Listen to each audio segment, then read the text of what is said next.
Estamos agradecidos con el Señor. Sean todos bienvenidos en el nombre del Señor Jesucristo. Le pedimos a los músicos que pasen con la congregación. Buen trabajo al cantante, buen trabajo a los músicos. Estamos muy agradecidos del tiempo de alabanza y de adoración. En esta mañana sentí en mi corazón compartir con ustedes un mensaje que lleva por nombre Una iglesia llena de su gracia. La semana pasada predicamos el mensaje, el tema de la iglesia desobediente, y queríamos traer hoy la otra cara de la moneda, exactamente, lo opuesto a una iglesia desobediente, ¿verdad? Y para ello queremos hablar sobre el tema una iglesia llena de su gracia. Bien, quisiera ahora sí pedirles que nos pongamos en pie, que vengamos a la palabra del Señor. Vamos a ir al libro de San Lucas, capítulo 1. Vamos a leer los versos 30 y 31, y luego nos movemos a Mateo, capítulo 1, por favor. Lucas 1, verso 30 y 31. Dos pequeños versículos. Cuando lo tengan me dicen amén, por favor. Muy bien, dice así. Entonces el ángel le dijo: María, no temas, porque has hallado gracia delante de Dios, y ahora concebirás en tu vientre y darás a luz un hijo, y llamarás su nombre Jesús. Ahora les pido que nos movamos a Mateo capítulo 1, y en el capítulo 1 de Mateo vamos a leer del verso 3 al verso 6, y luego el verso 16. Mateo 1, 3 al 6, y luego el verso 16 dice así. Judá engendró de Tamar a Fares y a Zara. Fares a Esrom, y Esrom a Aram. Aram engendró a Aminadab a Nazón, y Nazón a Salmón. Salmón engendró de Rahab a Boz, y Boz engendró de Ruth a Obed, y Obed a Isaí. Isaí engendró al rey David, y el rey David engendró a Salomón, de la que fue mujer de Urías. Y en el verso 16 dice: y Jacob engendró a José, marido de María, de la cual nació Jesús, llamado el Cristo. Vamos a venir en oración. Amado Padre Celestial, en esta hora que venimos ante ti, queremos pedirte, Señor, que tú nos facultes, que tú nos brindes la gracia para poder expresar con palabras, Señor, el poder del Evangelio que ha venido sobre nosotros. Que podamos, Señor, discernir e identificar, Padre, no solamente la promesa que nos ha sido dada, sino cómo poder esgrimirla, cómo tomarla, cómo ejercer ese poder, Padre, cómo ser esa iglesia, cómo pasar de la teoría a la práctica, cómo pasar del razonamiento a la vivencia. Padre, permítenos, facúltanos en esta mañana dar un paso de fe, Señor, y hacer un cambio, un viraje en la esquina y entrar en esa atmósfera, Padre, donde todas las cosas son posibles. Ayúdanos en el nombre de Jesús a poder vernos en el espejo de tu palabra y no hallarnos avergonzados, sino, Padre, colocados como la novia de Jesucristo, haciendo lo que ha sido llamada, el propósito que ha sido llamada a cumplir, Señor, en el todopoderoso nombre del Señor Jesucristo. Y si mis hermanos tienen algún tipo de lucha o necesidad, tú que prometiste la añadidura, concédeselos a ellos, Señor, entre tanto que nosotros nos adentramos en esta palabra para que tú la vivifiques en nuestros corazones. En el nombre todopoderoso del Señor Jesucristo, yo te pido que tú hables con esa voz de tu palabra y que despiertes al durmiente, que despiertes al hombre interior, que nos levantes a fe, Padre, que seamos levantados en el poder de tu gloriosa resurrección, Padre, en nuestros corazones, y podamos hallarnos cumplidores de tu palabra. Que sea hecho de esta forma, en el todopoderoso nombre de Jesucristo te lo pedimos. Amén, amén y amén. Tomen asiento, por favor. Muy bien.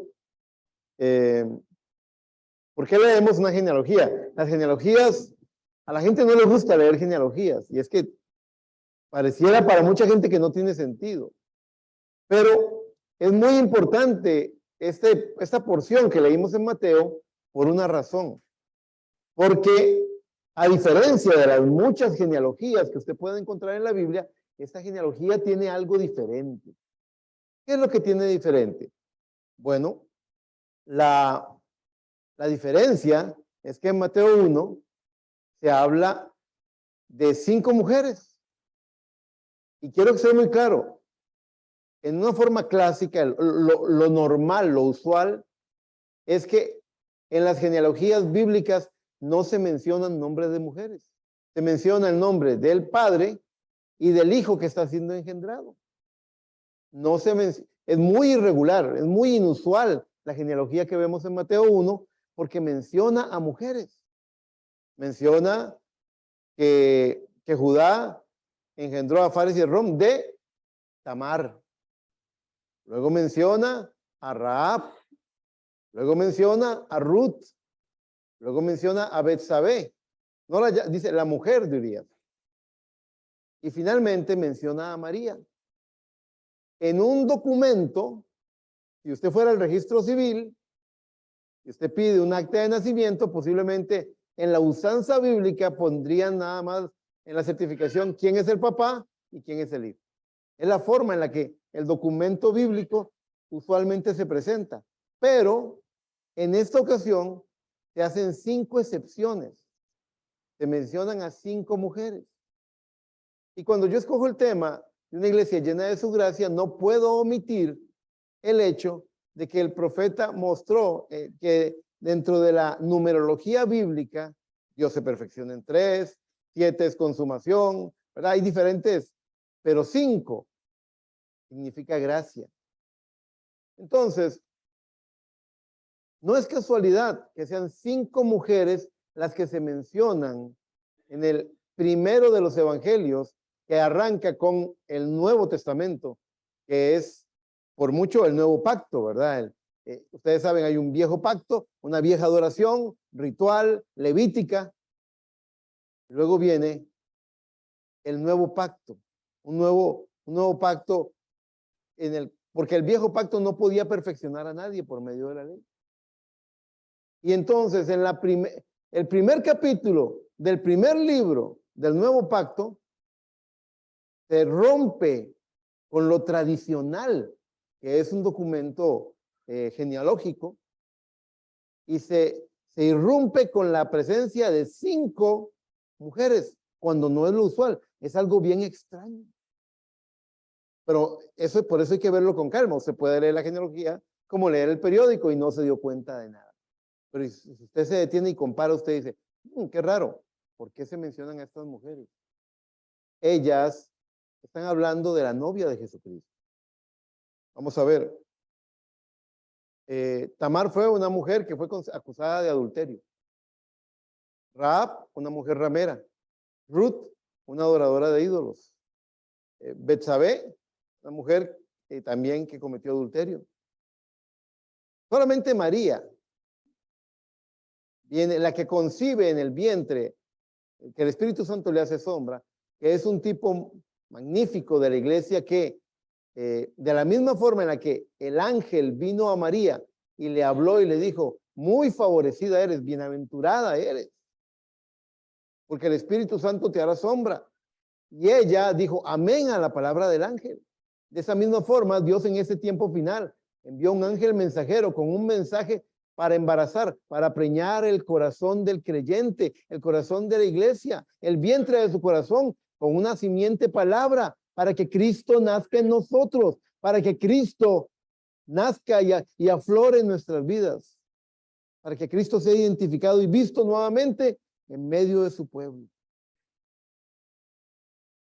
Pero estas 5 representan gracia, y están hablando de la gracia que ha sido dada a ella, a su novia. Y vamos a hacer una distinción. Tenemos que hacer la distinción entre el hermano, ¿dónde está mi hermano Josué? Por aquí anda mi hermano Josué. Ahí está. Dios te bendiga, hermano. El hermano Josué hizo mención de algo y yo dije, y el hermano Esteban estaba haciendo mención de algo el viernes y yo decía, se están metiendo con mi mensaje. No es la hermana Gretel, la hermana Gretel oyó donde yo dije, ya se está metiendo con mi mensaje. Pero el hermano Josué dijo algo. Él dijo, hizo la diferencia muy atinadamente de lo que, ¿cuál es la diferencia entre gracia y misericordia? ¿En qué se distingue la gracia de la misericordia? Porque hay gente que piensa que son lo mismo y no son lo mismo. Son hermanas, está bien, pero se pueden parecer, pero no son lo mismo. Gracia significa un favor inmerecido. Es un regalo que no te merecías. Entonces, Dios en su gracia te da lo que no merecías. Pero Dios en su misericordia retiene los juicios que sí te merecías. Gracia es un favor que no te mereces. Misericordia es un castigo que sí te mereces y Él no te lo da. Ahora, ¿por qué quiero hacer esa distinción? Porque la semana pasada, cuando hablamos de una iglesia desobediente, Dios ha tenido mucha misericordia de la iglesia desobediente. Ha sido paciente, ha traído la confesión de fe. Vez tras vez, Dios siempre ha tenido un testigo que ha declarado su palabra, que ha hablado su palabra. Y ante esa iglesia desobediente, Dios ha sido muy misericordioso, no dándole lo que se merece. Pero hoy queremos enfocar la gracia hacia la que sí es obediente, hacia la que tiene ese favor de Dios. Voy a decirlo de esta forma, esa preferencia. Dios tiene ese favor hacia ella. Dios le ha dado gracia a ella.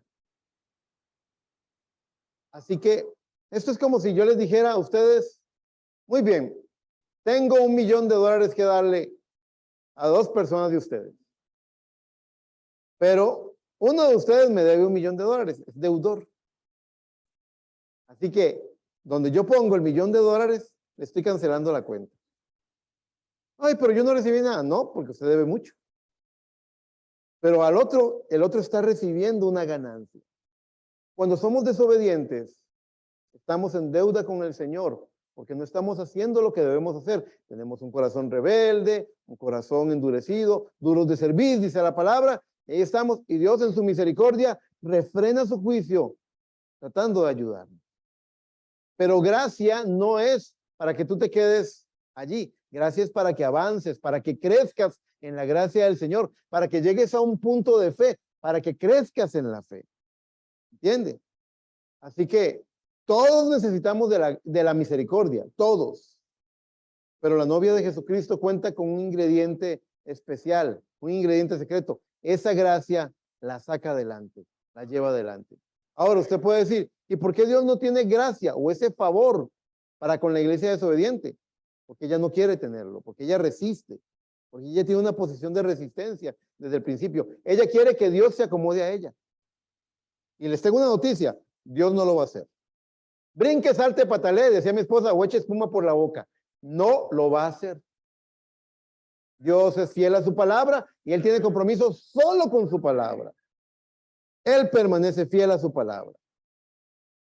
Así que si usted quiere gracia para con el Señor, póngase en orden. Eso es lo que tiene que hacer. Esforzarse, dar la buena batalla. Muy bien. Habiendo dicho eso, habiendo hecho esa aclaración, entonces encontramos que el mensaje de gracia es un mensaje para ella. Ya no voy a hablar de las 3 etapas de la gracia, ustedes lo conocen bien, ese no es el enfoque de esta mañana. Pero tiene que ver más esto con esta forma en la que Dios representa a estas 5 mujeres y hasta dónde nos puede llevar esto. Estos 5, encontré muchos 5 en la Biblia. Dios usó el ministerio de Elías 5 veces. Con Elías Tisbita, con Eliseo, con Juan el Bautista, con el Elías de la restauración, que es el que fue enviado a los gentiles, y con Elías, el de Apocalipsis 11, que juntamente con Moisés viene y habla a los 144,000. 5 veces que Dios usó el ministerio de Elías.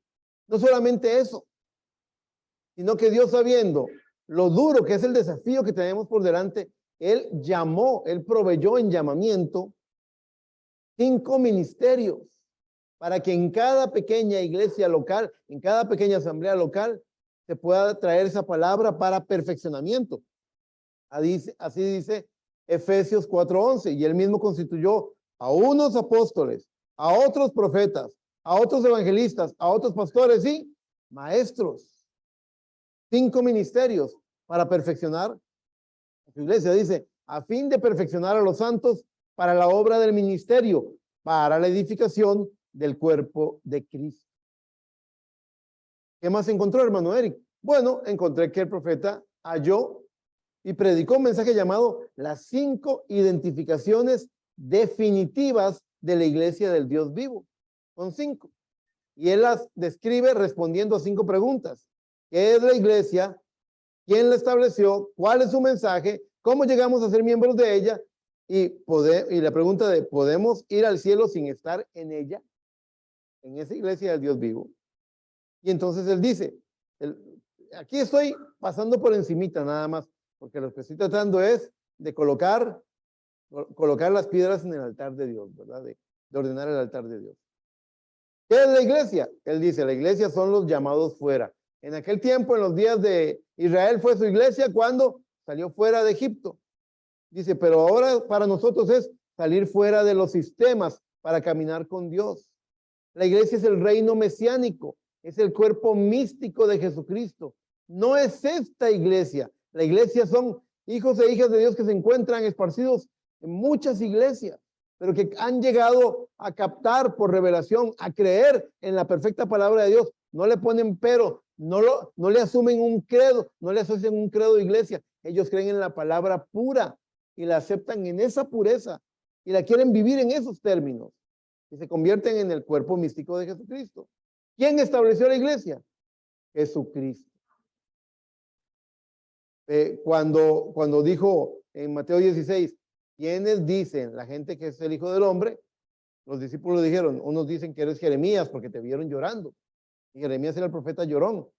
Otros dicen que eres Juan el Bautista resucitado. Y él les dice, ¿y ustedes quiénes dicen que soy yo? Y él dice, yo digo que tú, dice Pedro, yo digo que tú eres el Cristo, el Hijo del Dios viviente. ¿Cuál fue la respuesta de Cristo a eso?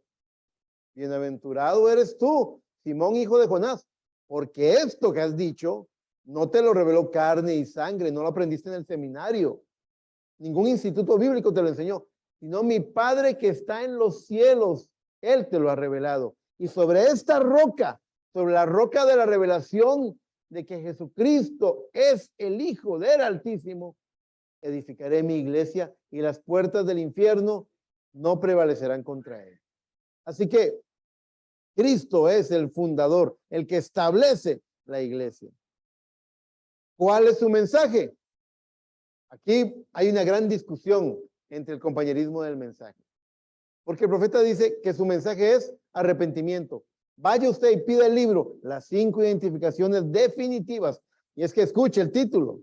Cuando el profeta dice que son identificaciones definitivas, no es algo que vaya a cambiar después, son definitivas.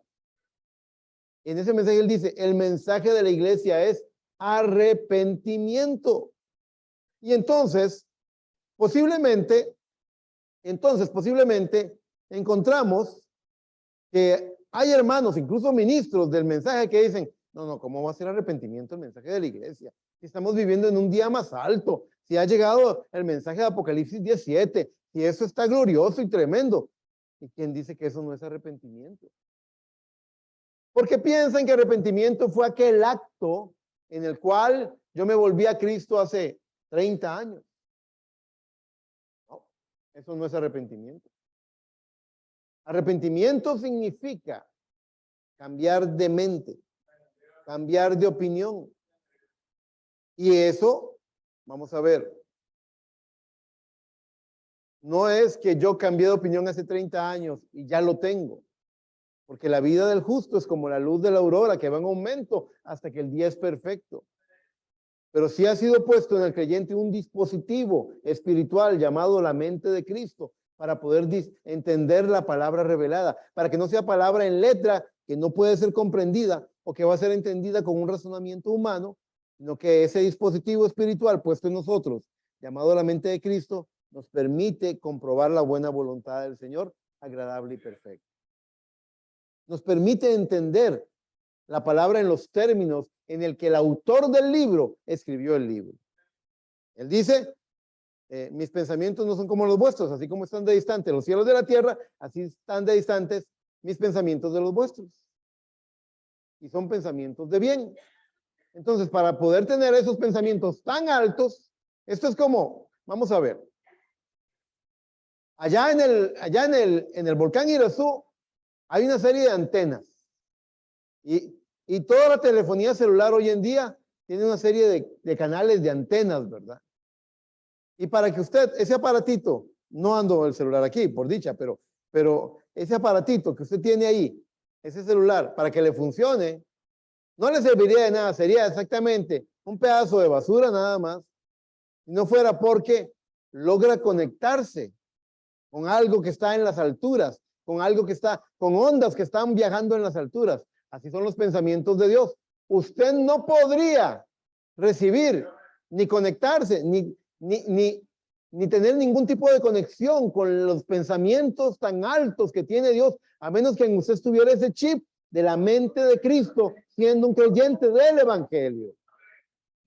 La mente de Cristo le permite comprender y hace que usted, como dice 1 Corintios 2, el carnal es juzgado, pero el espiritual no es juzgado por nadie, y además él juzga todas las cosas, dice. Dice, ¿quién instruirá al Señor? Dice, mas nosotros tenemos la mente de Cristo. 1 Corintios capítulo 2.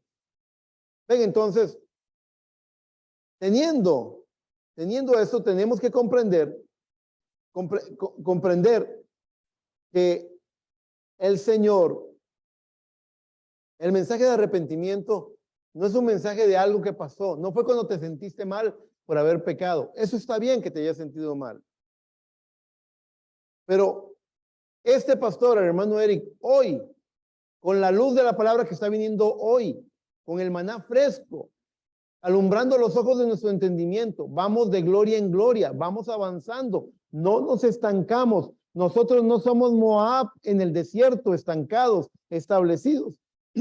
Nosotros somos Israel, peregrinando hacia la tierra prometida, avanzando hacia la promesa. No podemos quedarnos en el mismo lugar, no debemos estancarnos en un cierto pensamiento. Por eso lo peor que puede decir un hombre ante la palabra es, yo creo esto y punto. Porque cuando usted dice y punto, usted está diciendo, yo no puedo aprender nada más. El mensajero decía, diga, yo creo esto y todo lo que el Señor me quiera enseñar. Todo lo que el Señor me quiera mostrar. Estamos aquí para seguir creciendo. Porque está prometido según 2 Corintios, capítulo 3, que vamos de gloria en gloria. Así que el mensaje es arrepentimiento. Habrá gente que diga, no, arrepentimiento es un mensaje muy pequeño, muy simple. No lo es, porque arrepentimiento hoy, para una persona que está apenas conociendo el evangelio, significa ser justificado por fe. Pero arrepentimiento para una persona que ha sido justificada por fe significa avanzar a santificación. Y una persona que está en una condición santificada, arrepentimiento es decirle, eso no es suficiente. Usted tiene que correr al bautismo del Espíritu Santo. Y una vez que usted ha nacido en el cuerpo por medio de ese nuevo nacimiento, arrepentimiento significa decirle, ya naciste en el cuerpo, pero eres un bebito. Tienes que crecer, tienes que madurar hasta adquirir, hasta recibir la adopción de hijo. ¿Se da cuenta? Porque arrepentimiento es cambiar de mentalidad, es seguir avanzando, es seguir aprendiendo. No podemos limitar el mensaje de arrepentimiento. Y el profeta dice, la iglesia, su mensaje es arrepentimiento. Ahora, la cuarta identificación es, ¿cómo llegamos a ser miembros de ella? Está muy sencillo. 1 Corintios 12:13 dice, porque por un solo espíritu fuimos todos bautizados en un cuerpo, sean judíos o griegos, sean esclavos o libres, a todos se nos dio beber de un mismo espíritu. Es decir, que usted no puede asociarse a una congregación y decir, soy parte del cuerpo de Cristo. A usted de nada le sirve decir, tengo 30 años de estar en el tabernáculo de Emanuel. Eso no lo faculta a usted como un miembro del cuerpo de Cristo.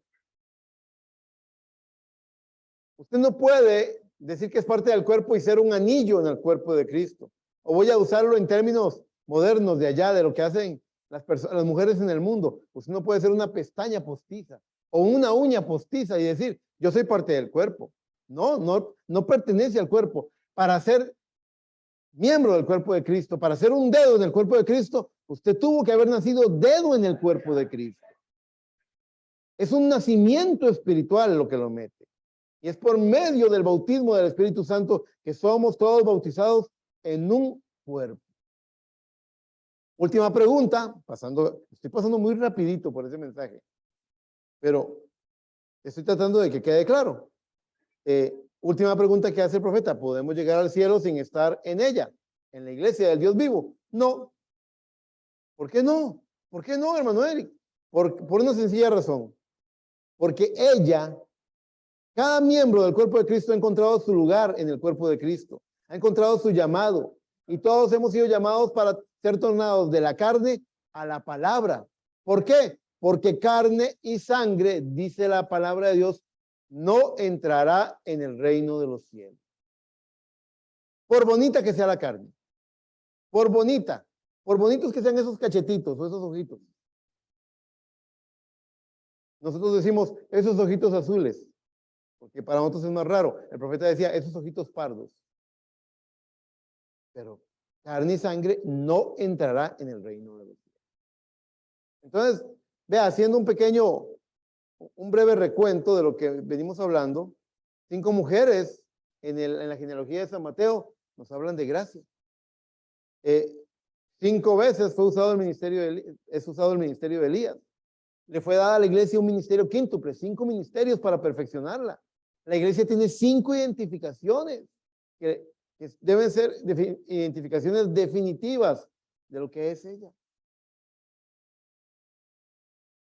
Y ahora llegamos a un punto en el que quiero que lean, como buen domingo, como buen culto dominical, vamos a leer la Biblia, ¿verdad? Vayan conmigo a Números 27. En Números 27, del verso 1 en adelante, vamos a leer una buena porción. En ese capítulo se nos habla de las hijas de Zelofejad.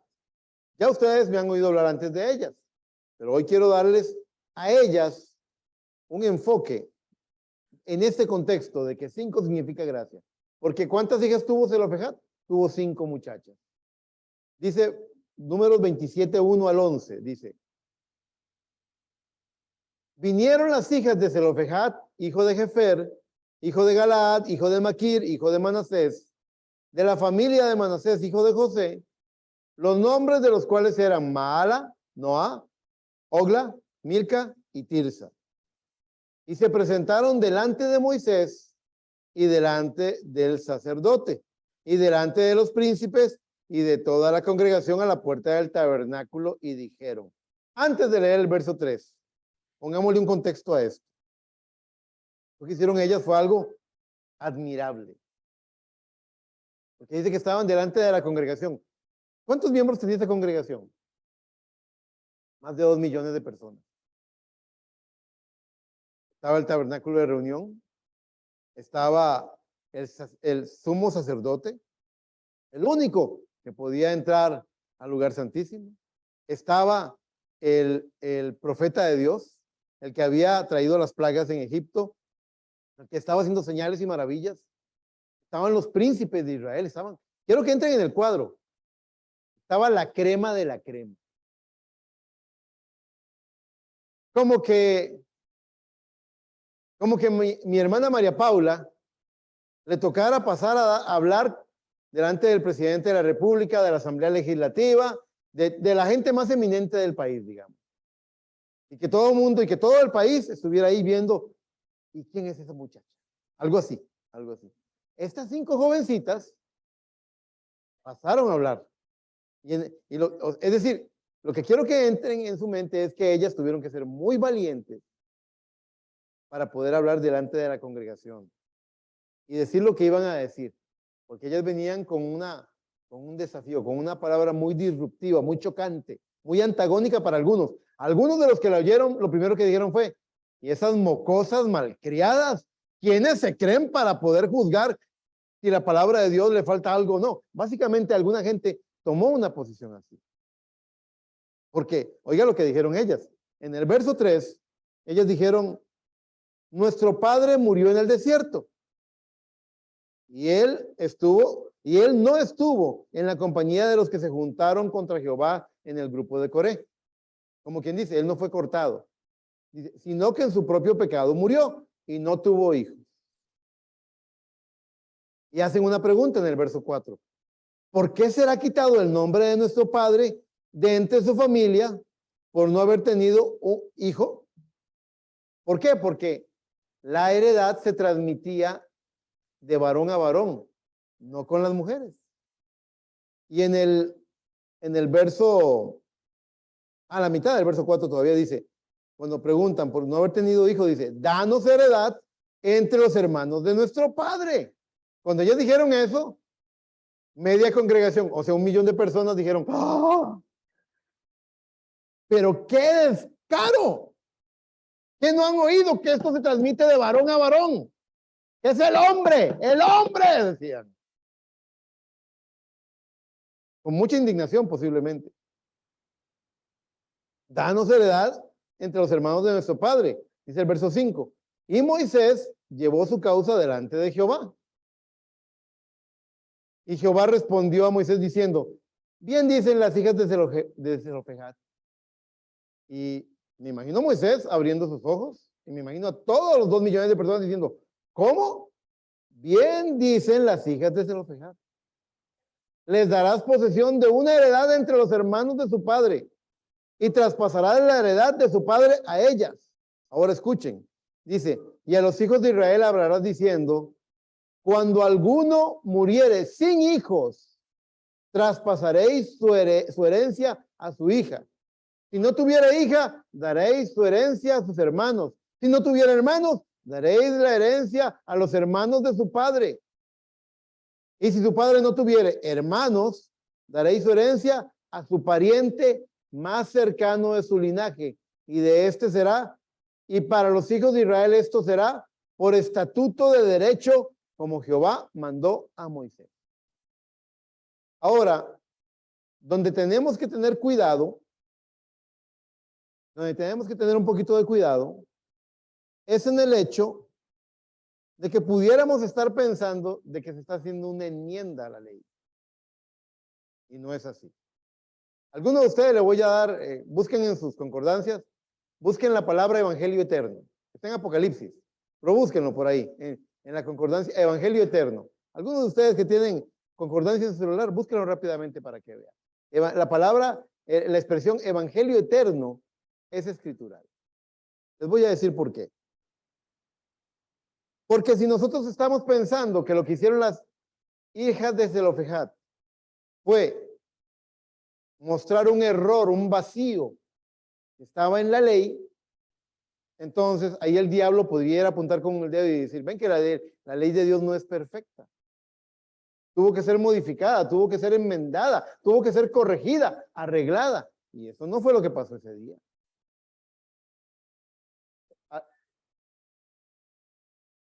Pero ya vamos a ver a qué se refiere.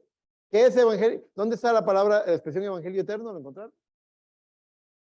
¿Cómo dice, hermana? Apocalipsis 14:6.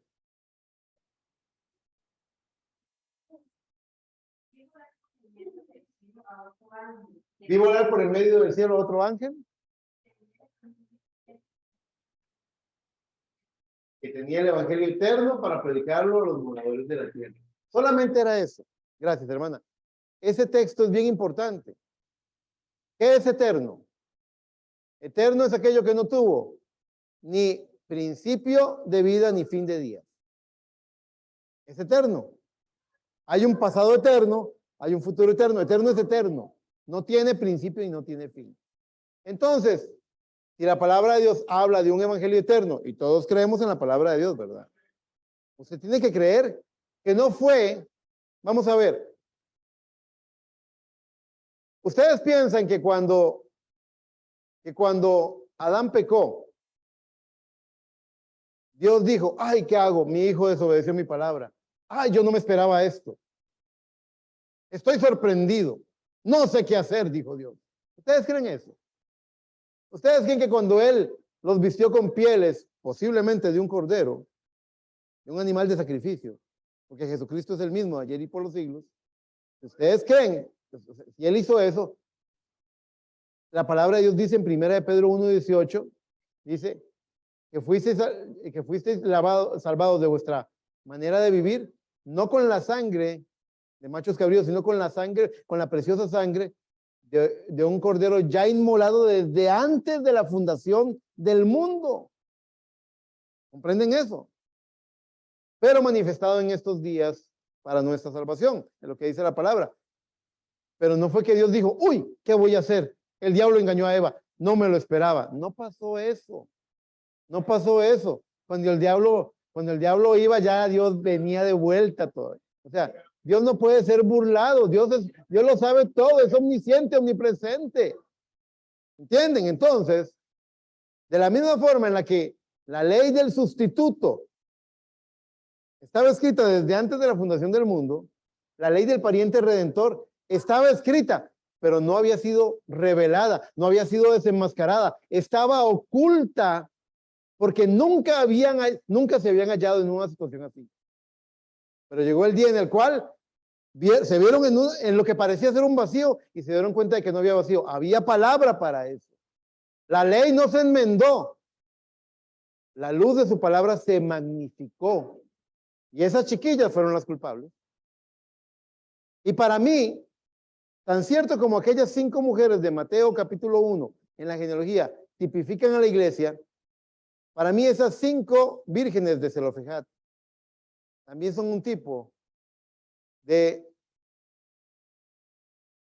vamos a ver, de pequeñas iglesias en el tiempo del fin. Porque ellas son herederas que están para entrar a la promesa, para recibir la promesa. Un tipo muy precioso del peregrinar de la iglesia. Y nosotros no estamos saliendo de Egipto. No, nosotros estamos peleando contra gigantes porque estamos tomando toda la promesa que Dios nos ha dado. ¿Correcto? Entonces, cuando se habla, lo dije el domingo pasado, pero cuando la Biblia habla de mujeres, ¿qué tipifica? Iglesias. Y estas jóvenes, pequeñas y dulces, muchachitas, creo que son un tipo de iglesias. ¿Sabían ustedes? Yo lo he dicho otras veces, pero ¿sabían ustedes que el profeta dice, hay una cita, ahorita no la tengo a la mano, pero la he citado muchas veces, ya ustedes saben que la he citado y la he mostrado, donde el mensajero dice, él habla de las 2 simientes, habla de lo que es el sistema denominacional y la palabra. Él habla de Jacob y Esaú, y él dice, yo lo que estoy trayendo es una semilla, dice. La palabra que yo estoy trayendo ahora es una semilla, pero vendrán otros que le darán mayor sentido a esto que estoy diciendo. Yo creo que está hablando del ministerio quíntuple. Ellos tendrían que darle continuidad a la luz de la palabra. No octavos mensajeros, nada de eso. La palabra ya fue revelada, los misterios fueron revelados, pero le darán mayor sentido.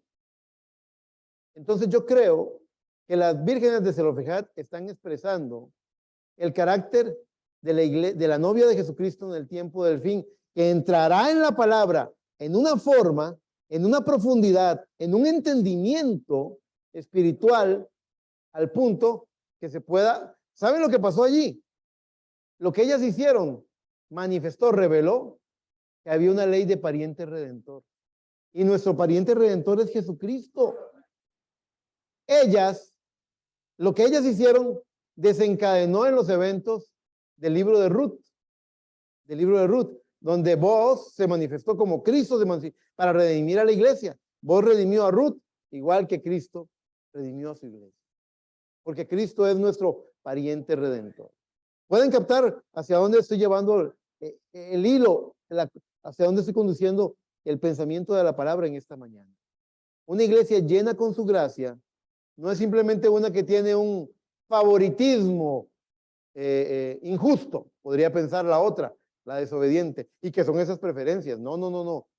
Perdonen, pero si comparamos a Basti la desobediente, con Esther hay una enorme diferencia.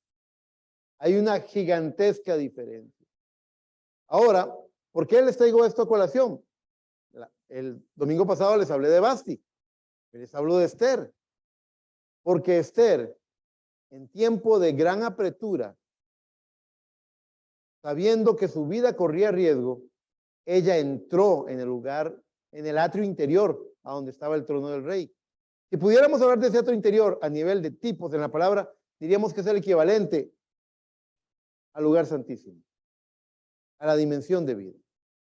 Ahora, se me olvida ahorita el nombre del eunuco. ¿Cómo se llamaba el eunuco? Era Hegai, gracias. Hegai, muy bien. Hegai,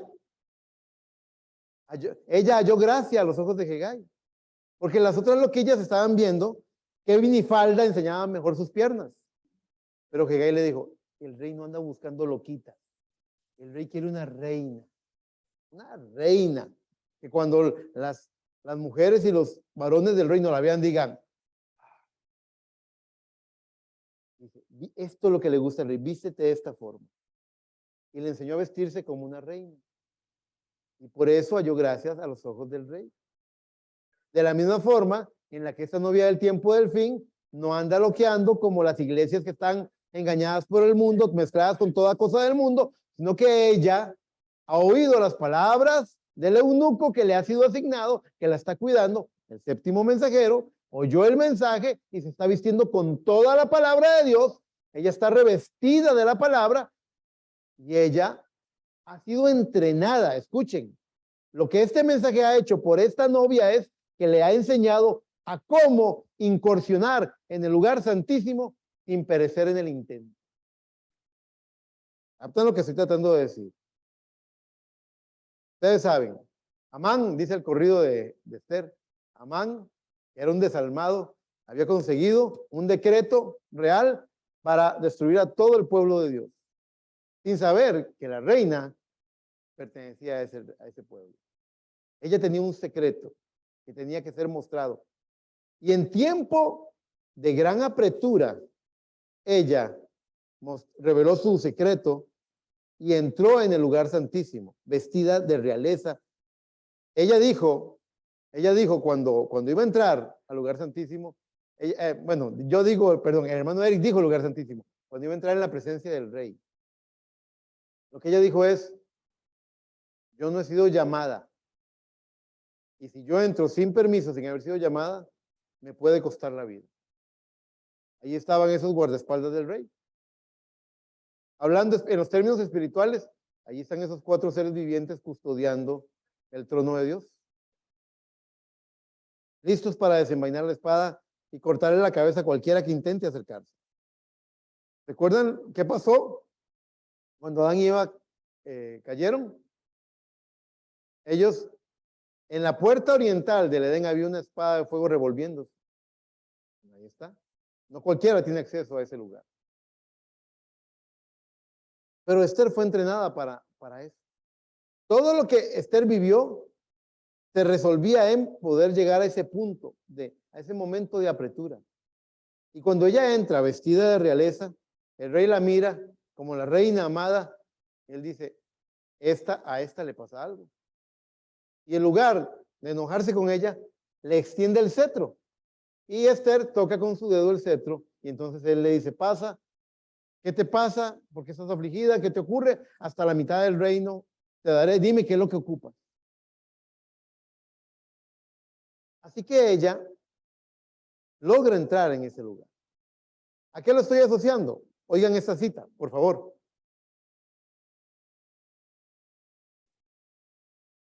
Oigan esta cita. Un mensaje que podrían leerse ustedes, muy bueno, se llama Apartando la mirada hacia Jesús, del 29 de diciembre de 1963. Él dice en el párrafo 179, él dice, está contando de la enfermedad de su esposa. La esposa había estado muy presionada, los niños se habían portado un poco mal, le estaba pidiendo a él que los disciplinara y como que no estaba contenta o conforme con lo que su esposo estaba haciendo, entonces ella salió y tiró la puerta, azotó la puerta y eso le desagradó a Dios, al ángel del Señor. Él le dijo, ella es una buena esposa, Señor, que está presionada. Ve y dile que eso no me agradó. Ahora, a ella le salió un crecimiento, pero él le dijo, lo que tú digas, el ángel le dijo al profeta, lo que tú digas, así será. Y él dijo, antes de que el médico corte su carne, ese tumor habrá desaparecido. Esas fueron las palabras del mensajero. Oigan, ahora que les di ese contexto, oigan este párrafo. Él dice, ahora, allí está mi esposa y ambos estamos delante de Dios. Pues aún antes de que la mano del doctor pudiera tocar su cuerpo, en lo que se iba acercando a ella, algo sucedió. El tumor desapareció y ellos no podían, dice. Creo que así fue, dice. Que el doctor le dijo, quiero reasegurarle, señora Branham, que ese tumor no está allí. Usted no tiene ningún tumor. ¿Qué fue eso? Exactamente de acuerdo a la palabra del Señor. Amén. Dice él, esa es la quinta vez. 5 es el número de gracia. Ya les voy a explicar. Un número de fe. Ya no hay duda en mi mente. Yo sé lo que es el tercer jalón y sé lo que hace. Ahora sean reverentes, guarden silencio. Pronto llegará la hora en que Dios va a hacer grandes cosas para nosotros. ¿Prestaron atención a lo que leí? Porque ahora, vieron que él dijo, esa es la quinta vez. Está hablando de 5 manifestaciones poderosísimas que ocurrieron en su ministerio. Ahora escuchen, ya vamos a hablar de esas manifestaciones. Pero antes de eso, escuchen lo que él explica en el párrafo 39 de ese mismo mensaje. Él dice, ahora recuerden, nunca habrá una personificación de eso, del tercer jalón. Hermano Víctor, el profeta tuvo un primer jalón. Y la gente, como Oral Roberts dice que él aprendió a administrar sanidad divina viendo a William Branham. O sea, mucha gente imitó cosas del ministerio del profeta. T.L. Osborne, gracias. Y él dice, nunca habrá una personificación de eso. Él tuvo una primera etapa, tuvo una segunda etapa. Primero él discernía, se le hacía la mano, manifestaba las enfermedades, luego él llegó a discernir los pensamientos los mismos pensamientos del corazón, ¿verdad? Y llegó a una parte, el tercer jalón, que es la apertura total de la palabra. Él dice, nunca habrá una personificación de eso, porque no puede haber, dice. Se me ha advertido de esto. Ahora, en este mismo tiempo, acaba de suceder, para poder identificar su presencia entre ustedes. Pero será futuro, dice, usado en una gran manera, hasta que este concilio comience a apretar. Y cuando suceda, dice, los pentecostales y demás casi pueden personificar cualquier cosa que pueda ser hecha. Pero cuando llegue ese tiempo, cuando la apertura comience, entonces verán que lo que han visto temporalmente será manifestado en la plenitud de su poder. Ahora, hoy, año 2022, la figura de William Branham, el profeta de Dios, salió del cuadro. Dios se lo llevó. Pero está prometido que este tercer jalón sería manifestado en plenitud. Ustedes saben, yo lo he enseñado otras veces, la plenitud de Dios se vació en Cristo y ahora la plenitud de Cristo se vacía en su iglesia. ¿Por qué les digo esto? Porque Esther en el tiempo de gran apertura entra al atrio interior para que la reciba su rey, para poder exponer su causa. Y será en tiempo de gran apertura cuando esta novia revele su secreto y ella muestre que ella cumpla Apocalipsis, ella cumpla Mateo 14:12. El que en mí cree, las obras que yo hago, él también las hará, y mayores que estas hará, por cuanto yo voy al Padre. Las obras mayores tienen que cumplirse. El profeta también lo habla en el mensaje, las almas encarceladas hoy. Lo explica muy bien. Esa tercera etapa es la apertura total de la palabra y también es el mensaje a los totalmente perdidos. Aquellos que verán las maravillas y de todas formas no lo creerán. Pero tengo que indicárselos. ¿Por qué?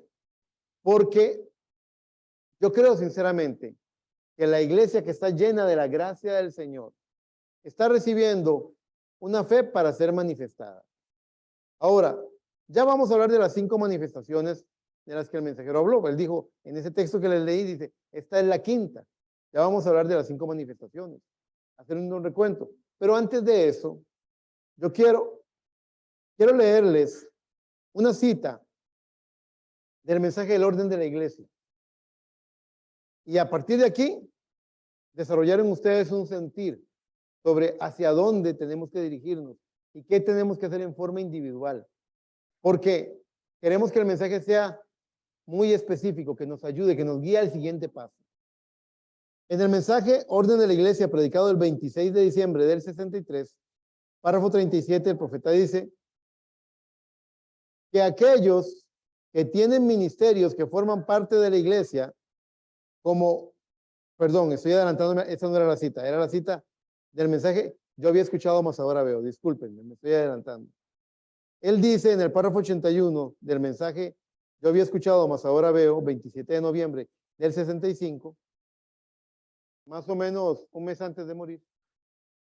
Él dice, eso es lo que la iglesia, si está en orden, puesta en orden, solo tiene la mecánica lista. Dice. Y entonces solo necesita la dinámica. La iglesia está hambrienta por el Espíritu Santo, ¿verdad que sí? Les voy a decir algo. El Espíritu Santo le puede afectar, le puede amargar a usted bastante el vientre si la mecánica no está en orden. Dios no viene para hacer ninguna obra de redención aquí. Dios hizo una obra de redención cuando Él vino en su primera venida. En su primera venida Él vino para redimir. En su segunda venida Él viene para recoger lo que ha redimido. Espero que puedan entender lo que estoy diciendo. Otras veces he dicho, dijo por ahí un hombre, un famoso basquetbolista, hermano Leo, un famoso basquetbolista dijo eso que me gustó mucho. Él dijo, cuando la oportunidad aparece, es demasiado tarde para prepararse para ella. La característica de esa novia es, gocemos y alegrémonos porque su novia se ha preparado. No se va a preparar, se ha preparado. La mecánica tiene que estar lista cuando la dinámica fluya. No es que viene el Espíritu Santo y, uy, ¿cómo arreglo mi vida? ¿Cómo me ordeno? ¿Cómo? No, no. Por eso el ministerio quíntuple ha venido, por eso la palabra ha venido, para ponernos en orden. Voy a volver a leer, dice, esto es lo que la iglesia, si está en orden, puesta en orden, solo tiene la mecánica lista. Y entonces solo necesita la dinámica. En esta noche, si alistamos la mecánica, alistando correctamente en nuestros corazones, las cosas que sí podemos hacer, seguir cada palabra, seguir a Él en el bautismo, seguir a Él cada orden que nos dijo, alistar la mecánica y pararnos allí, entonces estaremos listos para que la dinámica sea encendida. Levante la mano quien quiere ver el poder de Dios en su vida. Todos levantan la mano, yo también la levanto. ¿Cuántos están listos para que el poder de Dios venga a su vida? Que no es lo mismo. Estar listo es tener nuestra vida en orden. ¿Comprenden? Y no solamente estamos especulando. Decimos que queremos ver el poder de Dios, pero nuestra vida no está en condiciones para poder recibirlo. Dice, y solo Dios puede hacer eso. Y eso es dejar caer en su corazón aquella fe que dice, ahora mismo soy sano. Entonces no importan las circunstancias, de todos modos, usted ya es sano, porque es fe. Es fe, es por fe que usted es sano. Yo había escuchado más ahora. ¿Por qué traje esta cita? Porque una iglesia llena de su gracia es una iglesia que ha aprovechado la gracia del Señor para algo. Cuando el profeta habla, el mensaje tiene un idioma muy particular, hermano Henry. el mensajero tenía una forma de hablar peculiar, diferente, extraña. Él dice, por ejemplo, cuando habla de gracia, en cierta parte él dice, si ustedes, hermanas, han recibido suficiente gracia para dejar crecer su cabello, han recibido suficiente gracia para vestirse en una forma en la que cubran su carne, cubran su cuerpo, como cristianos. O sea, él usa el término suficiente gracia. Suficiente. En algún momento Pablo dijo, Señor, sáname. 3 veces te he pedido por estas cataratas que tengo en mis ojos, este flagelo, este aguijón en mi carne. Y él me ha dicho, bástate mi gracia, porque mi poder se perfecciona en tu debilidad. Bástate mi gracia. Lo que nosotros necesitamos como iglesia obediente es la gracia del Señor. Entonces, si nosotros podemos poner nuestra vida, estas cosas en orden, Dios podrá, cuando venga el poder de Dios, vamos a ver qué pasa. Voy a tratar de explicarme, perdonen hermanos, pero necesito explicarme. ¿Qué pasa si yo estoy arreglando un carro y resulta que ya tengo la batería lista, ya tengo el arrancador listo, los pistones están listos, el tanque tiene gasolina, pero tengo la caja de cambios a medio armar? ¿Qué pasa con esa caja de cambios? No solamente no funciona, usted puede hacer una quebrazón con esa caja de cambios. Usted puede desvielar el motor, toda la maquinaria puede verse trabada. Un motor se puede trabar, se puede ocupar que se le lleve a rectificar. Pero cuando la chispa del poder de Dios, hablando en estos términos, comparándolos con el poder eléctrico, corra por ese carro, toda la mecánica del carro, no solamente el arrancador, no solamente los pistones en los cilindros, no solamente las bujías, también la caja de cambios, toda la maquinaria del carro debe estar puesta en orden, la mecánica debe estar correctamente para que cuando yo le dé llave, el carro arranque y me mueva. Y yo le doy llave y yo oigo, sí, tiene poder porque está tratando, pero no arranca. Yo oigo que el carro está sonando como una caja de herramientas que se le riegan las herramientas. Digo yo, no, hay algo que está muy mal en ese carro. ¿Comprenden lo que estoy tratando de decir? De nada sirve que el poder de la dinámica del espíritu corra a través de la iglesia si la iglesia está fuera de orden. De nada sirve. Usted puede menospreciar esto, pero allá en aquel día, delante del tribunal de Cristo, estas palabras lo están esperando. La iglesia tiene que ponerse en orden. La iglesia tiene que amar ese orden, porque en ese orden vamos a ver el fluir del poder de Dios.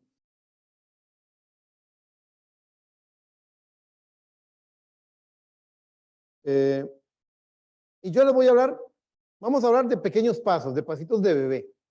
Porque yo no creo, un gran cambio es como tratar de trepar una gran pared. Es más fácil poner 20 pequeños peldaños que tratar de saltar una pared, ¿verdad? Pequeños pasos muchas veces es mejor que grandes saltos, porque muchas veces la gente no da grandes saltos. Pero pequeños pasos de fe, probando que Jesucristo es el mismo de ayer, hoy, por los siglos, comprobando su perfecta voluntad, paso tras paso, es lo que ocupa esta iglesia. Yo voy a hablemos del culto dominical. Esto lo podemos aplicar a muchas cosas de nuestra vida, pero hablemos del culto dominical para ver qué cosas podemos hacer mejor para que el poder de Dios fluya.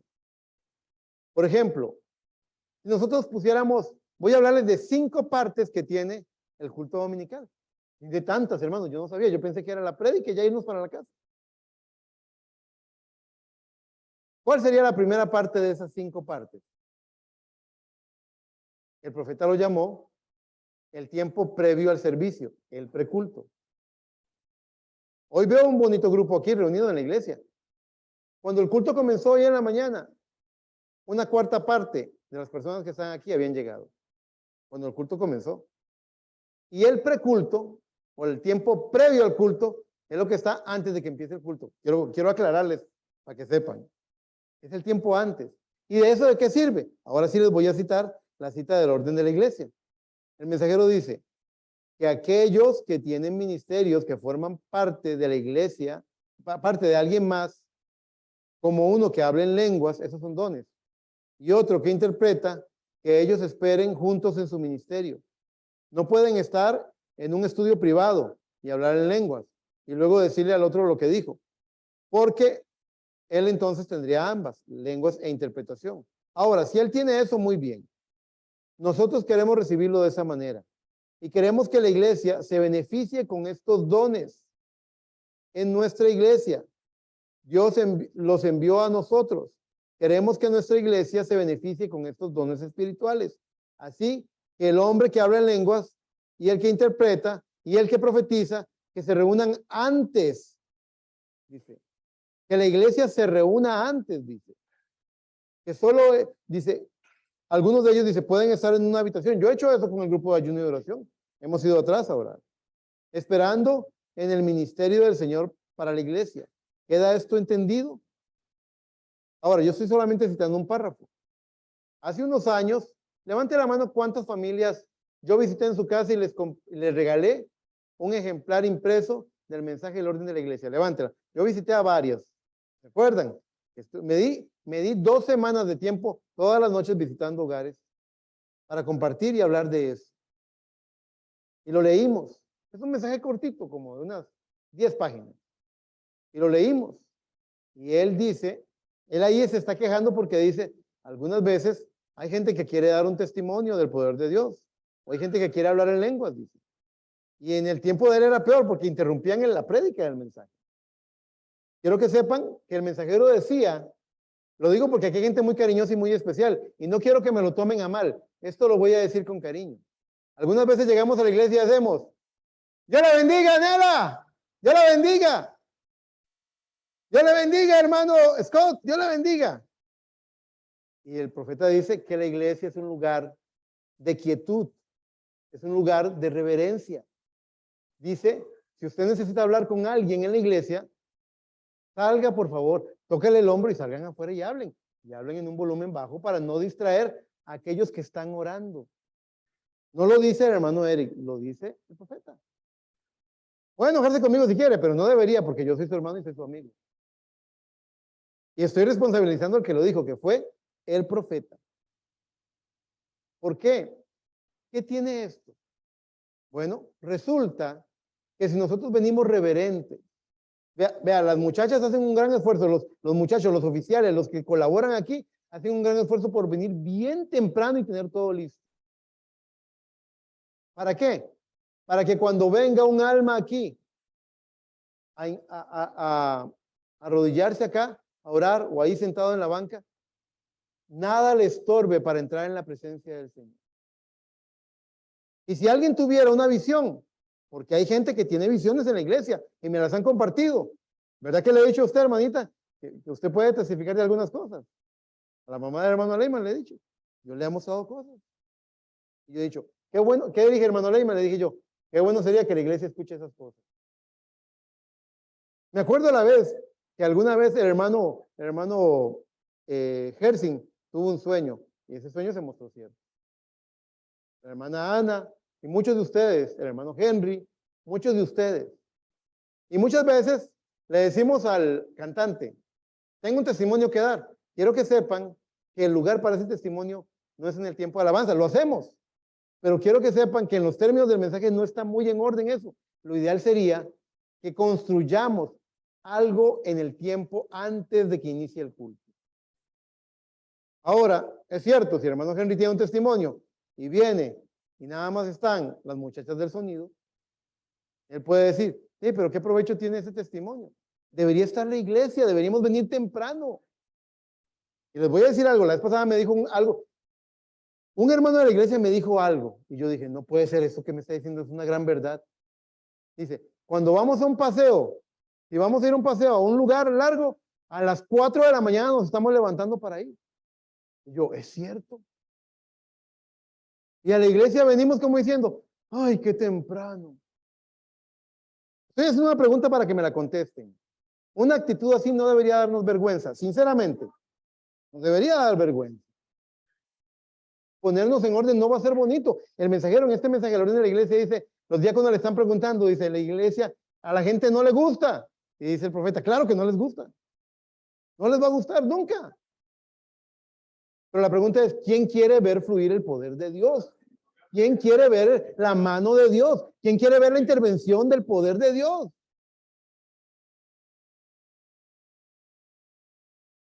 Porque muchas veces, créame, Dios está esperando usar a su hermano o a su hermana para bendecirlo a usted.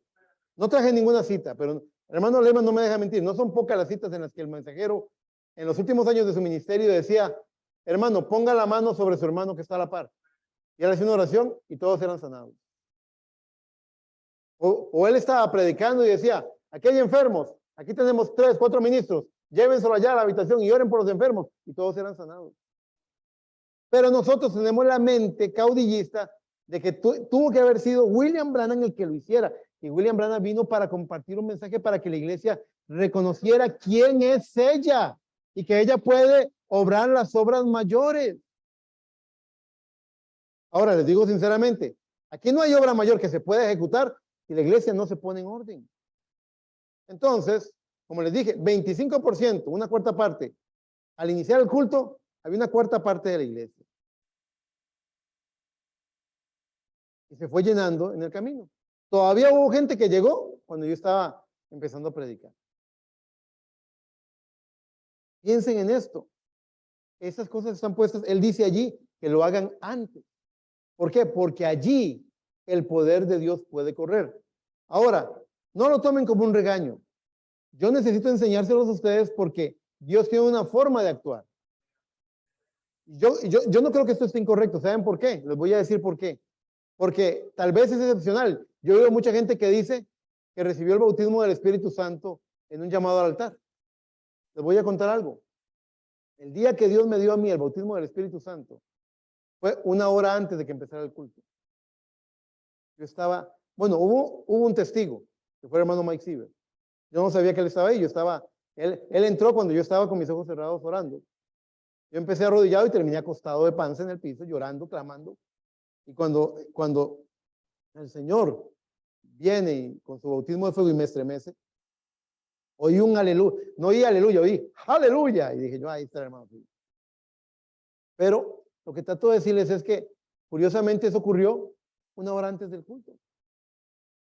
Y si usted le ha pedido el Espíritu Santo al Señor o la sanidad de su cuerpo y Él lo está esperando antes del culto, y está diciendo, ok, tengo una cita contigo, te espero temprano para que arreglemos esto. ¿Qué es lo que tiene que hacer Dios? ¿Acomodarse a su agenda, a su horario? ¿O usted se va a acomodar al Señor? Entonces consideren eso. El preculto es la primera parte de 5. ¿Y cuál es la segunda? La segunda sería un tiempo de alabanza. Oigan, cantantes, que no sea muy extenso. Cuando ustedes van al mensaje, usted encuentra que el profeta dice 2 o 3 cantos. 2 o 3 cantos es lo que dice. ¿Por qué? Porque también ha pasado. No sé si algún predicador aquí puede respaldar con un amén, pero ha pasado que muchas veces le echamos toda la carnita en el asador a la alabanza. Le ponemos toda la energía, nos gozamos todo y luego viene el predicador. Y 5 se levantan y van al baño. ¿Estoy mintiendo? No estoy mintiendo. Se levantan y van al baño, se van a lavar la cara, les da sueño. Pareciera que le dieron toda su fuerza. Le echaron todo lo que tenía esa canción, parece. Y no quedó nada para que reciban la palabra. El mensajero habla de un tiempo de alabanza rápido, efectivo. Eso no quiere decir que sea frío, no, efectivo, llegando al corazón. Por eso queremos que haya una administración de persona a persona. Muchas veces nos unimos en un canto, porque nos gusta el canto, pero tenemos que unirnos en una unción, en una atmósfera, como una novia. Muy bien. El tiempo de alabanza, algo efectivo. La tercera parte sería la oración. Y voy a hacer una recomendación, hermano diácono, y también nosotros estamos, por una cuestión de conveniencia, hemos estado orando por la ofrenda al final del culto, porque es cuando ya están todos en la iglesia, porque algunos vienen tarde. Pero vamos a hacer esto, hermano diácono, cuando oren por las peticiones, oren siempre por la ofrenda, aunque se recoja al final, pero oren de una vez por la ofrenda. Oren siempre por la ofrenda. Y allí, en esa oración por peticiones, yo quisiera despertar el apetito de los varones en la iglesia. En este momento, es uno de nuestros ministros asociados, el hermano Esteban, el que designa quién ora. No es que designa como diciendo a este no, sino que él va y le dice, hermano, usted podría prepararse para orar tal día. Y hay como 3 o 4 gatos que lo hacemos, ¿verdad? Pero a mí me gustaría, voy a ponerme de ejemplo. Esta semana que pasó, yo le escribí al hermano Esteban y le dije, hermano, yo quiero orar, siento en mi corazón orar. El hermano me dijo, anotado. ¿Y qué pasaría si el hermano Henry hace eso? ¿Y qué pasaría si si cada uno de ustedes varones, si usted, hermano Jimmy, hace eso? ¿Qué pasaría si usted, hermano Hersing, hace eso? ¿Qué pasaría si usted, hermano Víctor, hace eso? Si ustedes sienten en su corazón el deseo y se preparan para eso. Yo creo que sorprenderían al hermano Esteban. Hermano Esteban, ¿le molestaría a usted? No, le encantaría. Le encantaría una iglesia que esté en ferviente oración. Y estoy invitando a todos los varones, pero estoy mencionando nombres de griegos. ¿Por qué? Porque también muchas veces los griegos están muy cómodos esperando que los jóvenes y los josefinos sean los que sirvan. Sí, eso sí es un regaño del pastor. Eso sí. Y sí los estoy viendo a los ojos. Sí. Vean, la iglesia nos pertenece a todos. ¿Saben lo que me han dicho los jóvenes a mí? No estoy mintiendo, los jóvenes me han dicho a mí, hermano Eric, ¿por qué los adultos, para todo lo que hay que hacer en la iglesia, los jóvenes lo van a hacer? Y ahí tenemos jóvenes haciendo 3 o 4 cosas en la iglesia. Es bueno que ustedes no se han muerto, hermanos, adultos, hermanas adultas, no se han muerto, ustedes todavía sirven. Y el Señor tiene un propósito para ustedes. Vaya y enciérrense en oración y pregunten al Señor cuál es su voluntad. Y vayan, hermanos, es que eso a mí no me gusta. ¿Sabe cómo se llama eso? Voy a ponerle nombre a las cosas en esta mañana. Eso es un complejo. Es un complejo. Y nosotros queremos esquinearnos. No me involucre a mí. Ahora, yo no voy a meter a nadie que no quiera, pero debería querer. Es lo que estoy tratando de decir. En su corazón debería nacerle poder hacerlo. Es parte del proceso de un creyente el involucrarse y servir al Señor voluntariamente.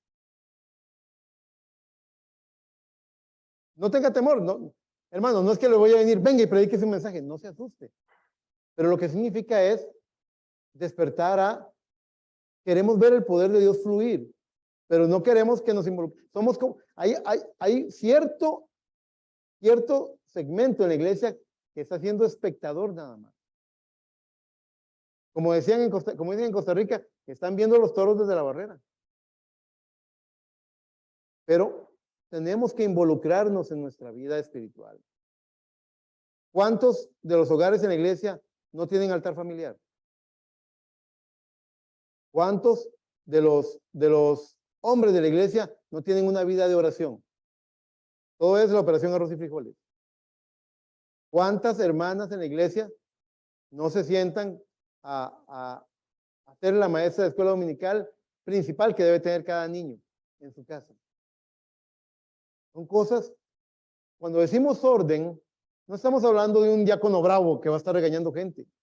Cuando decimos orden, es que todos nos apuntemos a eso. Que cada uno de nosotros diga, sí, la verdad es que yo puedo venir más temprano. Sí, la verdad es que yo puedo ir a los cultos los miércoles. Sí, la verdad es que yo puedo involucrarme más.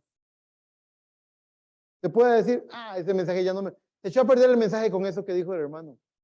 No, esto es lo que le está poniendo pimienta al mensaje. El orden es lo que necesita la iglesia. Lo que pasa es que solo el pastor puede hacer eso. Pobrecito el pastor. Pero, gloria a Dios. Pero entonces, vean, ya hablamos del preculto, del tiempo de alabanza, del tiempo de oración y de la ofrenda. La ofrenda no es solamente plata. La ofrenda también es uno personalmente cómo se entrega, el tiempo que brinda. Cuando empezamos aquí en la iglesia, para los que no lo sepan, las familias hay un grupo de familias que viven aquí en el sector que se reparten la limpieza de la iglesia. Cada semana hay una familia o un grupo a cargo turnándose. Y yo le decía a los padres de familia, tomen esto como una oportunidad para que su niño experimente, vea a su papá y a su mamá limpiando la iglesia y gozándose en servir al Señor. Que lo vean como una bendición, que tengan la costumbre de que venir a la iglesia, limpiar la iglesia, ser parte de la iglesia no sea algo extraño o ajeno, sino que se sientan parte de eso. Ofrenda es más que dinero, ¿verdad? Muy bien.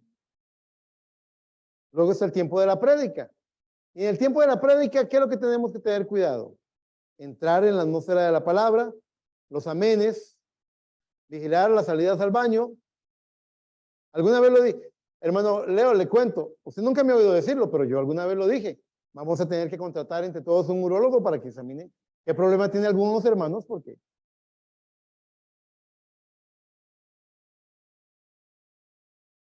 el uso del celular. Voy a decirlo porque otras veces lo hemos dicho, pero parece que ha pasado por alto. A veces el pastor está predicando, o el ministro está predicando un mensaje y está un hermano o una hermana, ring, ring, ring, y dice, ay, soy yo. Y dice, ay, es mi tía, ring, ring, todavía en el culto, todavía predicando, ring, aló, y se levanta y pasa frente a todos conversando. Esa no es la forma en la que debería hacerse en la iglesia.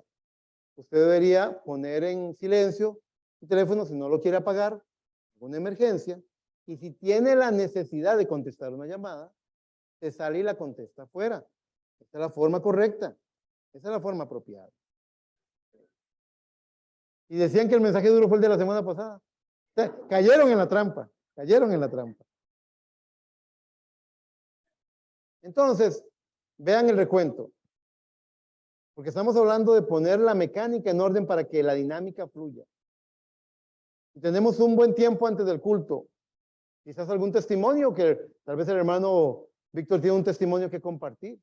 Tal vez alguien tuvo, algunas de las personas que hay en la iglesia que son muy espirituales pueden compartir un testimonio de algo que el Señor les ha mostrado en bendición a alguien o en protección de algún juicio, alguna calamidad que viene, que también ha pasado.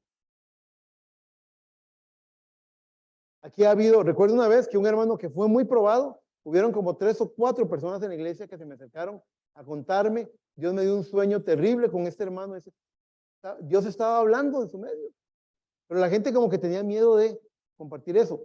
Eso hay una forma de hacerlo, y es en el preculto. Qué bendición, Dios está hablando, Dios está contestando, Dios está testificando de su poder. Empiezan las alabanzas, un tiempo rico, de entrar en la presencia del Señor, no muy largo. Viene la oración, se ora por las necesidades, se ora por la ofrenda. Cuando se da el pase a la prédica, entramos de lleno en la prédica y no una prédica larga, porque eso sí lo dijo el profeta, prédicas muy largas hacen que la gente ya se desconecte. Una prédica directa al corazón. Y es una enseñanza, incluso una enseñanza directa al corazón. Y luego viene, después de la prédica, viene la quinta parte. Yo le puse nombre porque no sé qué nombre ponerle, el regocijo.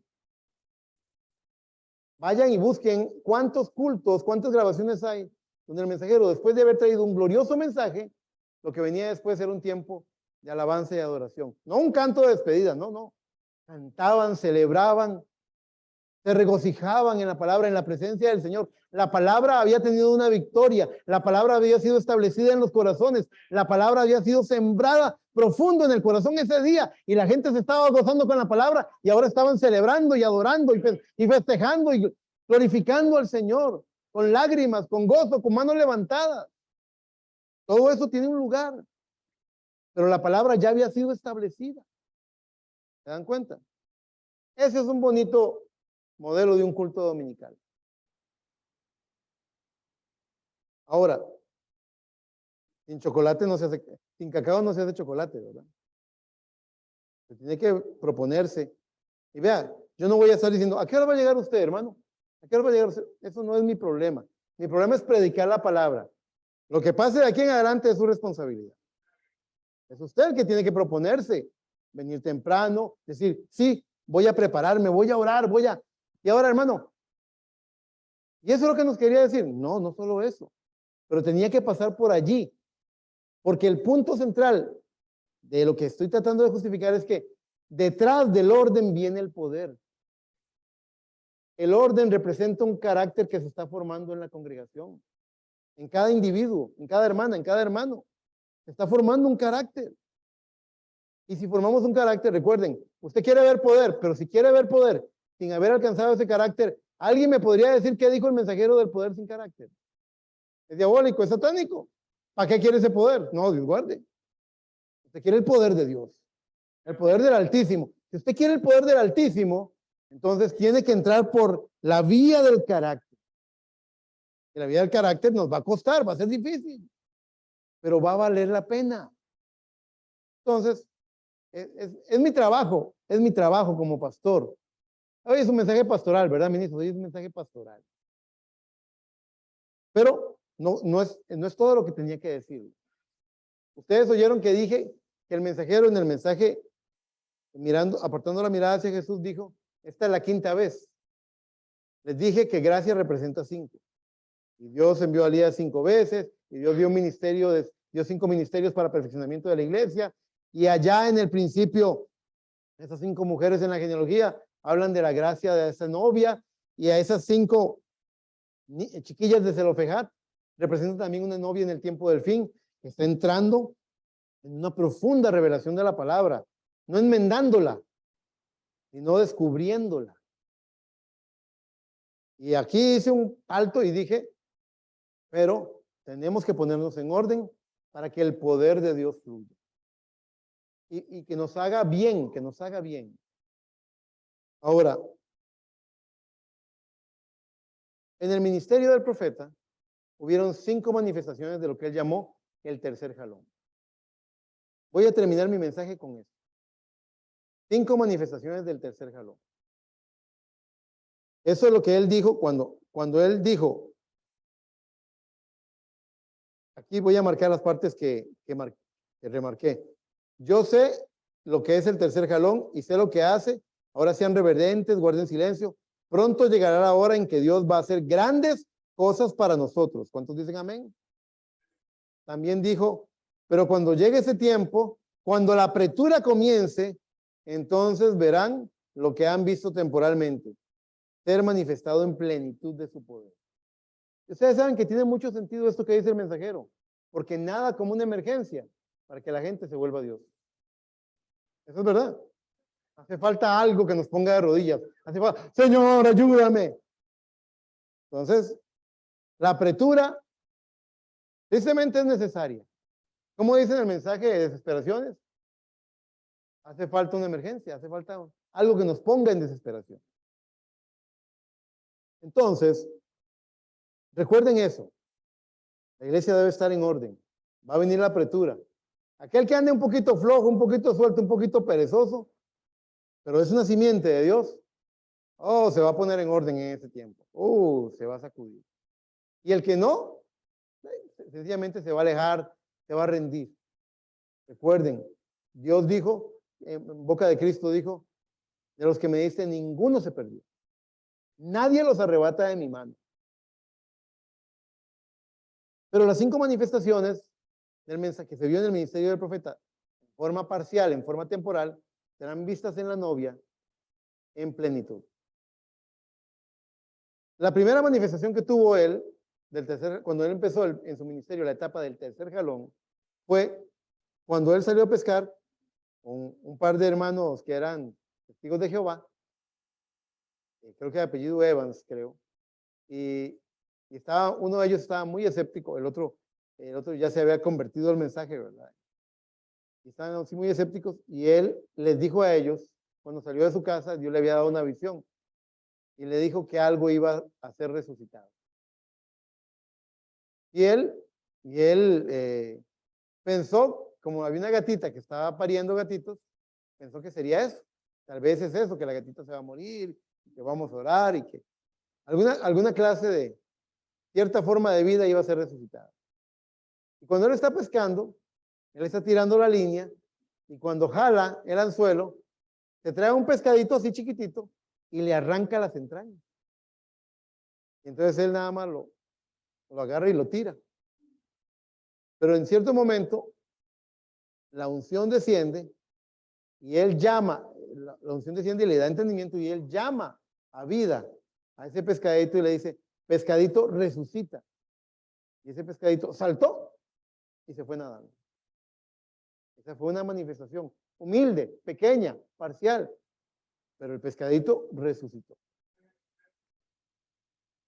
Luego él tuvo otra experiencia. Él andaba de cacería, era el último día de cacería, siempre me confundo con la cantidad de ardillas. Díganme ustedes cuántas eran.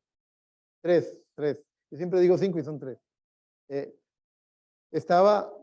No había cazado nada y entonces le dice, el ángel del Señor habla con él y le dice, ¿cuántas quieres?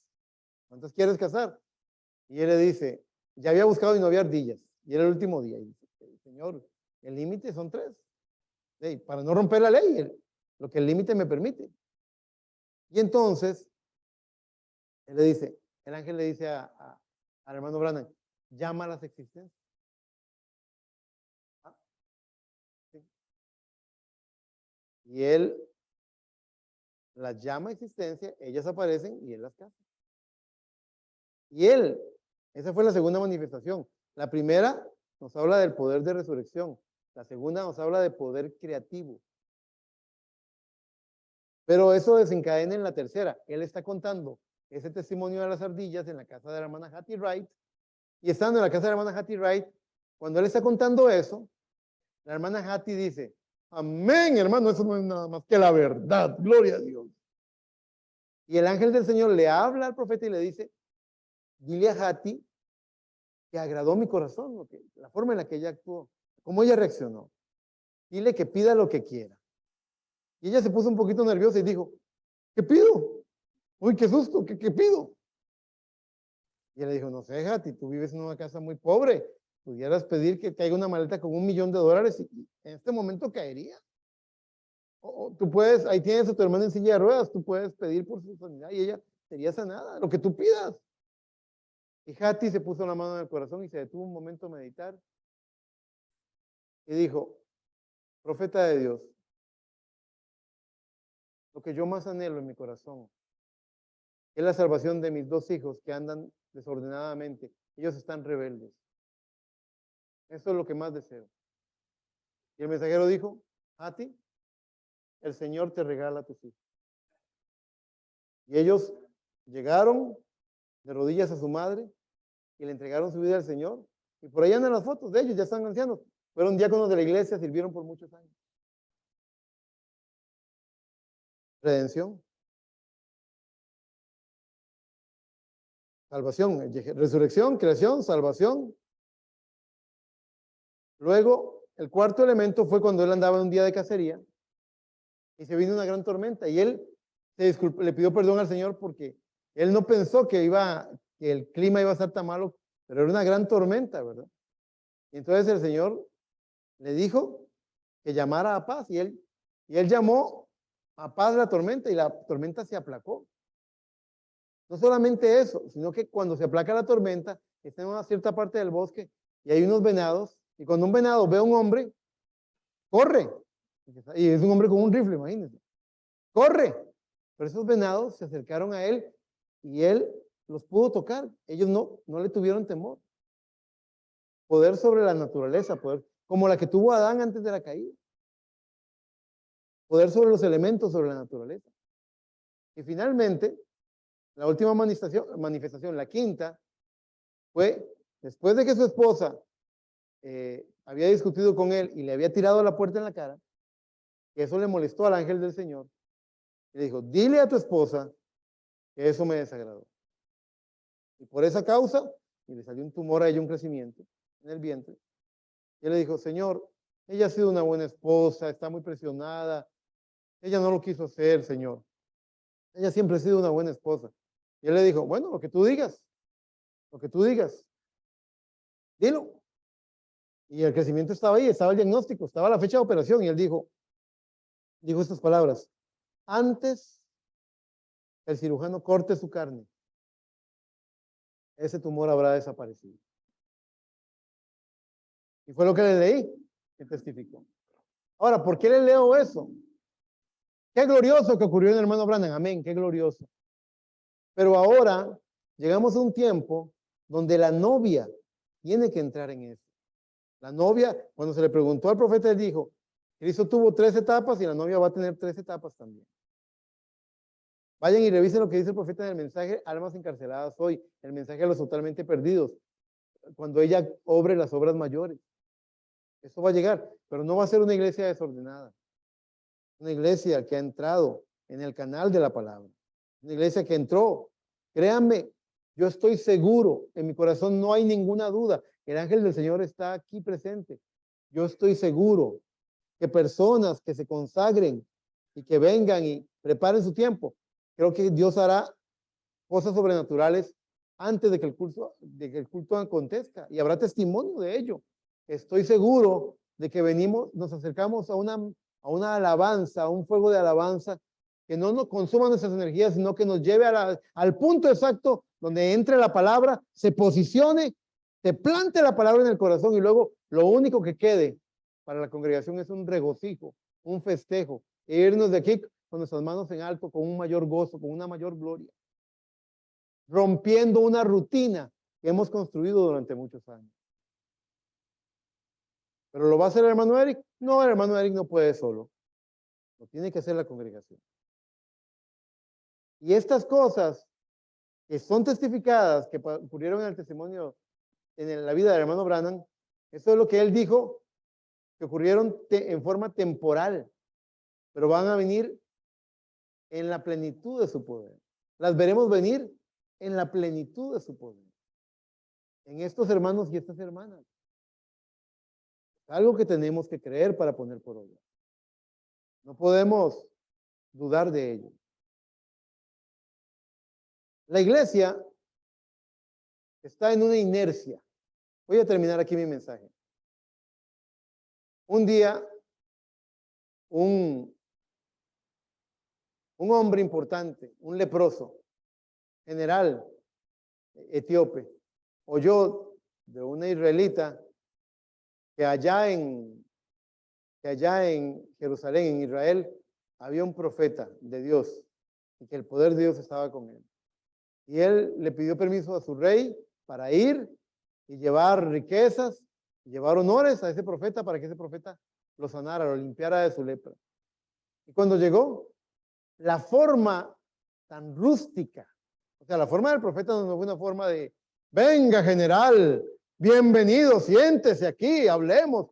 No, mandó a su criado a decirle que se bañe 7 veces en el río. Y eso a la manera de ese gran hombre, pero ese hombre ni me recibió, ni me vio como tengo la piel, no se fijó en mí. Me trató y hay ríos más limpios allá donde yo vivo. Estos ríos, ella se imagina, hermano Manfred, ¿verdad? Bañarme en este río 7 veces, para eso vine, para que ni me reciba. Y muchas veces la forma del Señor viene muy antagónica a nuestra mente. Por aquí debe haber un pensamiento rondando diciendo, bueno, si Dios es Dios, ¿por qué no puede haber un mensaje de lenguas en este momento? Porque Dios tiene un orden. Y no es su orden, es el orden de Dios. No es su preferencia, es la preferencia de Dios. Es la soberanía de Dios. ¿Con qué terminé el mensaje de la semana pasada? Terminé diciendo que el gozo, no fue la palabra gozo, fue algo parecido. Lo que terminé diciendo fue que el placer, el regocijo de ella es servirle a Él, obedecerle a Él. Y esta es una prueba de carácter. El Señor tiene un poder guardado en el tiempo del tiempo. Y no quiero hablar de cómo la iglesia lo puede provocar, porque sin orden esas cosas no tienen sentido. El mensaje de hoy tiene un énfasis, y el énfasis es, ¿qué debemos hacer? Varones, hermanos, ¿qué haremos? Bautícense. Hubo tal vez gente que digo, yo no me quiero bautizar, no se bauticen. ¿Habrá tenido efecto eso en su vida? No, porque estaba en desobediencia. Al leproso al leproso, Naamán se llamaba, ¿verdad? Naamán, al leproso le pareció muy sin gracia la forma en la que ese hombre llamado profeta de Dios ni le recibió ni nada y le mandó nada más el recado con su criado de que se bañara en el río. Y hasta tuvieron que interceder por él. Sus subordinados le dijeron, pero señor, pero general, si el profeta de Dios te hubiera pedido hacer una gran hazaña, subir al monte Everest, bajar a las profundidades del mar, hacer algo muy difícil, no lo hubieras hecho. Pues sí. Entonces, ¿cuánto más obedezcan estas pequeñas cosas? Observe cómo ha venido el mensaje en los últimos meses. Recuerden el evangelio de las pequeñas cosas. Recuerden, en lo poco fuiste fiel, en lo mucho te pondré. ¿No? Dios le está dando pistas al creyente para que sepa. Y ahora viene Naamán y se mete en el río la primera vez. Y el agua estaba fría. No estaba muy bonita, que digamos. Y sale Naamán, igual de enfermo que antes, dice. Y baja la segunda vez. Y sale temblando y diciendo, pero ay, estoy igual, y qué agua más sucia. Y se mete una tercera vez, y se mete una cuarta vez. Ahora le voy a decir algo.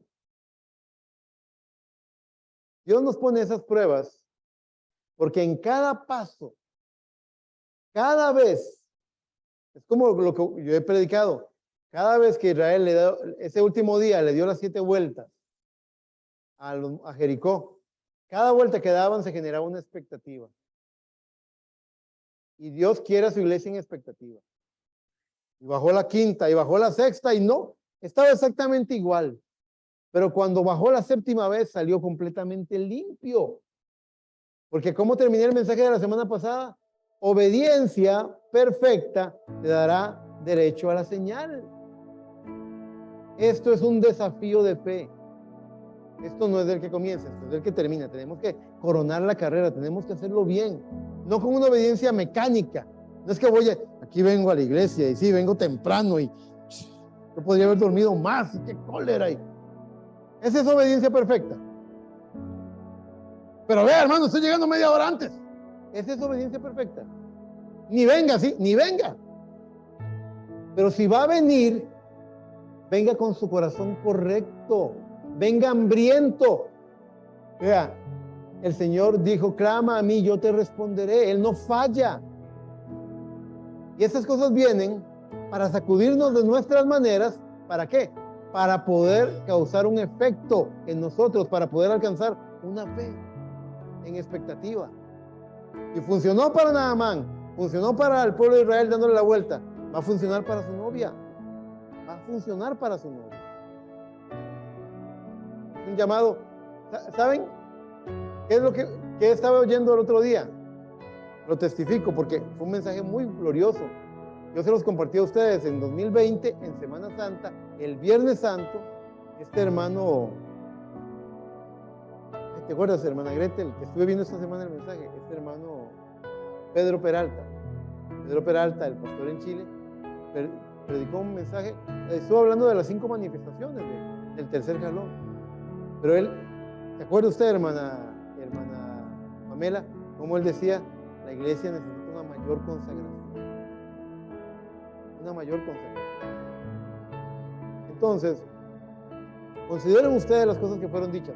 Las 5 cosas que les dije del culto dominical es un ejemplo, pero su vida de oración, su altar familiar, muchas cosas que pueden pasar en su vida familiar, en su vida personal, su vida privada, son cosas en las que el Espíritu nos está llamando a incursionar en una fe, a probar a Dios en una fe, pero no probarlo sin carácter, sino bajo carácter. Señor, me rindo a ti, te entrego esto, yo sé que esto no te agrada, renuncio a esto, ahora marcho por fe. Y espera en Dios a ver si Dios no se muestra como el mismo de ayer, hoy y por los siglos. Dios nos está desafiando a creerle a Él. En esta mañana, el mensaje es muy sencillo. Hay una iglesia que va a estar llena de la gracia del Señor. A tal punto, habrá tenido suficiente gracia que no solamente sabrá cómo vestirse, sabrá cómo presentarse, sabrá cómo hablar, sabrá con con qué carácter venir a la iglesia, qué venir a buscar. Sabrá cómo sabrá que si tiene un testimonio. Ustedes ya oyeron este mensaje en esta mañana. Si usted tiene un testimonio, no venga a preguntar, hermano Eric, ¿y será que a la mitad de la prédica usted me da un campito para compartir mi testimonio? No, hay un espacio para eso y usted ya sabe cuál es. ¿Y a cuánto les gusta oír los testimonios del Señor? Venga temprano y los escucha. Por supuesto que es un esfuerzo, por supuesto. Pero vea, en buena justicia, ¿ustedes piensan que que la presión en este mundo va a bajar? ¿Ustedes piensan que el pecado va a disminuir? ¿Que las tentaciones van a echarse para atrás? Esto va de mal en peor. Nosotros también tenemos que esforzarnos del otro lado, en la otra dirección, contraria a la corriente de este mundo. Esforzarnos más. Y no tengo temor en decirles que Dios tiene preparada una recompensa para todo aquel que haga estas cosas con fe. Dios les bendiga. Pongámonos de pie.